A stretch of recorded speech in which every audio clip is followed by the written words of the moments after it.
Hello guys, welcome back to the deep understanding channel. So आज के इस video में हम रेवेन्यू और इनकम के डिफरेंस को कवर करने वाले हैं।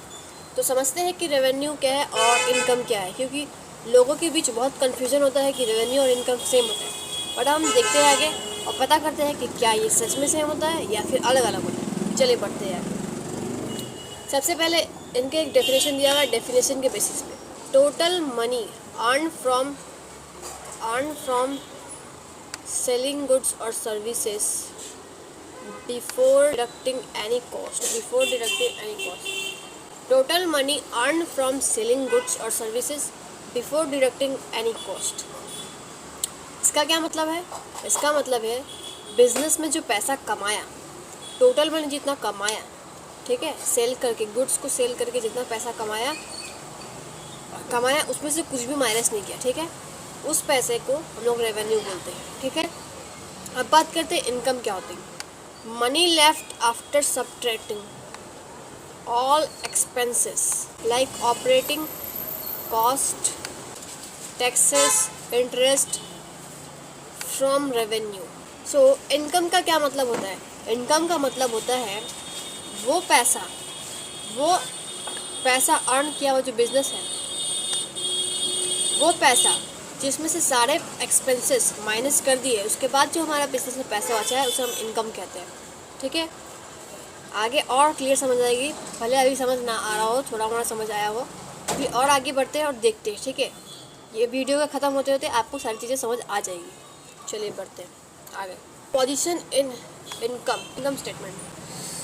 सो ये जो रेवेन्यू और इनकम है, इसका पोजीशन कहाँ पे पड़ता है? स्टेटमेंट यानी कि पीएल की बात कर रहे हैं यहाँ पर। पीएल में ये दोनों चीज़ें दिखाई जाती है। तो ये दोनों कहाँ पे दिखाई जाती है वो हम लोग देखने वाले हैं। ठीक है, अपेयर्स एट टॉप लाइन और appears at the bottom line. चलिए इसको हम सीधे पीएल के थ्रू समझते हैं और अच्छे समझ आएगा। ठीक है, तो पीएल का फॉर्मेट मैंने एक लिया है, यहाँ पे ले लिया है। हाँ, ये रहा पीएल का फॉर्मेट। ठीक है, trading and PL account. So basically यहाँ पे जो सेल दिखा रहा है और रिटर्न इनवर्ट दिखा रहा है और यहाँ पे जो ये अमाउंट दिखा रहा है, इसी को हम रेवेन्यू बोलते हैं। सेल का ही दूसरा नाम रेवेन्यू होता है। ठीक है, तो रेवेन्यू टॉप में दिखा दिया, टॉप में। ठीक है, ये यहाँ पे लिखा है रेवेन्यू को टॉप लाइन में दिखाया जाता है। इनकम स्टेटमेंट यहाँ पे लिखा है ना। सो जहाँ पे इनकम शो होती है उसको इनकम स्टेटमेंट बोल दिया गया है।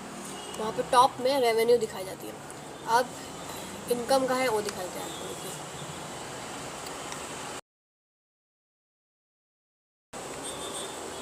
यहाँ पर नेट प्रॉफिट जो लिखा गया है, नेट प्रॉफिट यानी कि सारे जितने भी एक्सपेंसेस है, जनरल एक्सपेंसेस, बैड डेब्ट, interest, insurance, total taxes, salary,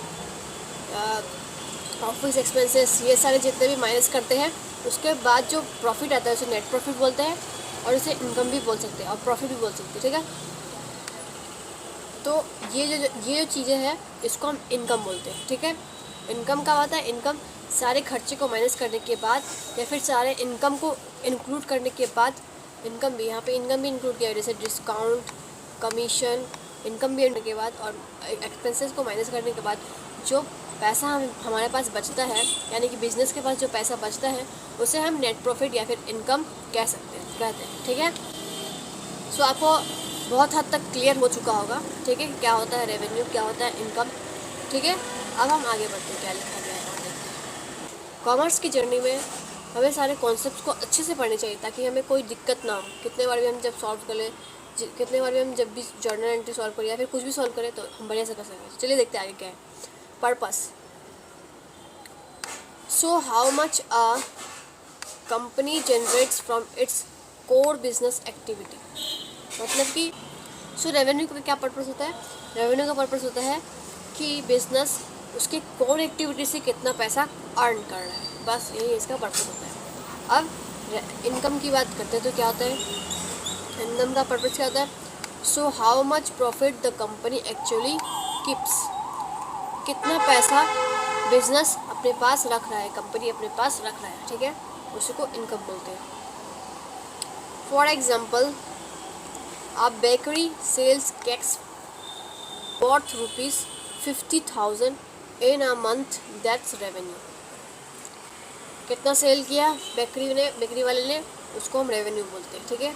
after paying rent, सारे एक्सपेंसेस को देने के बाद बोल रहे हैं, rent, salary, ingredients and taxes, it retains $10,000, that's income. Okay, खर्चे को माइनस करने के बाद जो पैसा बच गया बिजनेस के पास, उसे हम इनकम बोल देते हैं, ठीक है। यहाँ पे ये लिखा गया है, बाकी और तो कुछ खास है नहीं। और यहाँ पे क्या लिखा गया ये भी देख लेते हैं।